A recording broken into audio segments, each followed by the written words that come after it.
Assalamu alaikum. Afternoon, everyone. I'm Tashki. I'm a student of HEXA'S Ambarkhana, spoken batch 2353.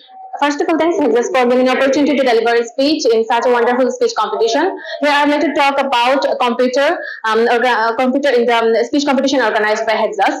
The word computers comes from the word compute, which means counting.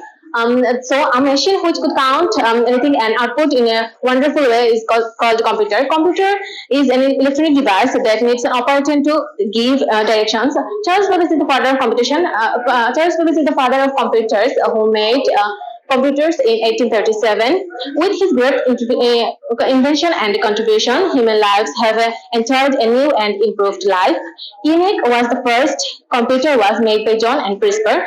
There are various types of parts for a computer like a CPU, mouse, a keyboard, and a monitor.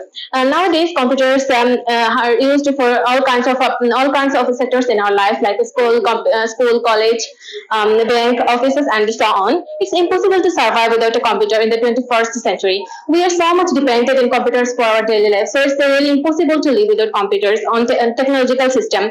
A computer takes up the responsibility and processes the output in no time. There are various types of computers used in all kinds of sectors, like in medical sector, the CT scan, the X-ray, and the ECG, which will need to check your body. We can take them within a second through computer. So it's really a remarkable piece of science that has created to help humanity. Everything has become digitalized and computers have made every work easier and smoother. All the information which might got missed by humans is stored in the computers and we can easily find them within a second. So it's really impossible to live without computers in the present era. That's all.